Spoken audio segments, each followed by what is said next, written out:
Shovel Knight is an absolute classic. It's a mastercraft in level and mechanical design that imposed graphical restrictions upon itself as a badge of honor to show that graphics do not make the game. So, when Yacht Club Games announced their new title, and it instantly reminded me of the Legend of Zelda series, you knew that I was excited. Yacht Club Games dropped a demo for Mina the Hollower, and I played it to see if it was worth the hype.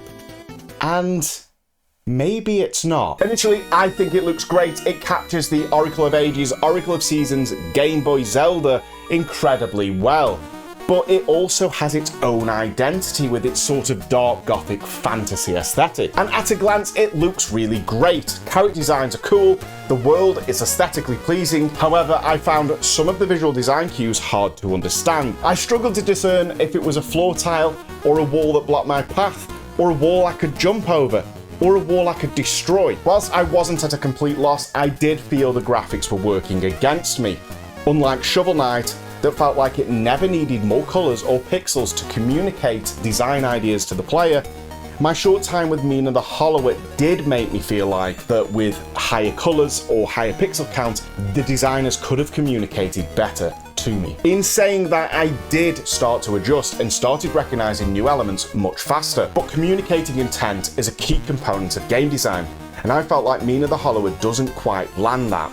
But I do think the longer you spend with the game, the longer you spend with that world, the more you'll come to understand its visual communication and quirks. And don't get me wrong, it's not a failure of design, but a steadfast determination to not defy the self-imposed graphical limitations, which is respectable, but maybe a little damaging in a way that it wasn't for Shovel Knight. Mina the Hollower also seemed to have a large world design, and I think great open world designs like Breath of the Wild or Witcher 3 use landmarks and points of interest to help the player intuitively navigate the game's world, the way they would in the real world. I'm not sure how well that's going to work with a top-down style where the player absolutely cannot see what's ahead of them or behind them. I'm not absolutely certain that this will be an issue. Again, as I spend more time in the world, I could find it easier to mentally map than it first seems. This isn't so much a criticism as it is a curiosity of how big the world is and how that size is going to feel from a top-down perspective. Nintendo and The Legend of Zelda have always been careful not to take the size too far with their top-down Zelda games, and instead have often employed mirror worlds or alternate dimensions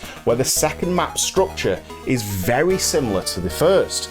Thus, the player can effectively navigate both worlds if they can navigate one. As they learn one, they learn the other. Here's the thing.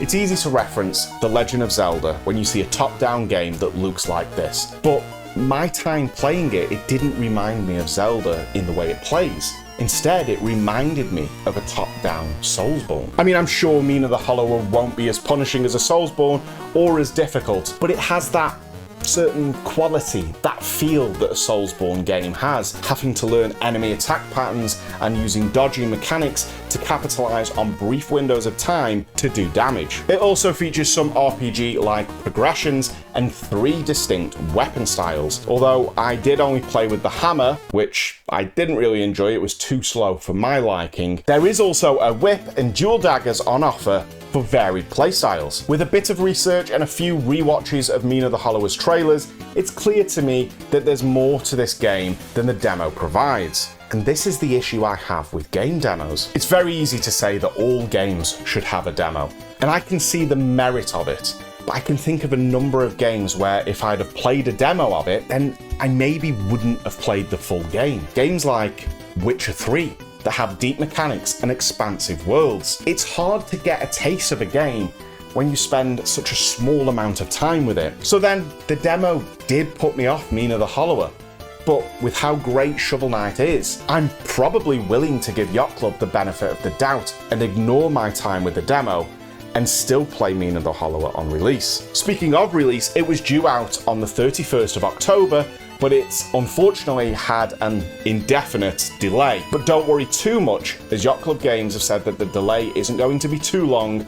There's just a bit more polish they'd like to put on it before release. And they don't want to give a new launch date yet, as they want to wait until they've submitted the game to all platforms for release. Are you excited for Mina the Hollower, and what did you think of the demo? And are you picking this game up on release? Let me know in the comments. Please leave a like and don't forget to subscribe for more gaming reviews, and I'll see you in the next one. Bye.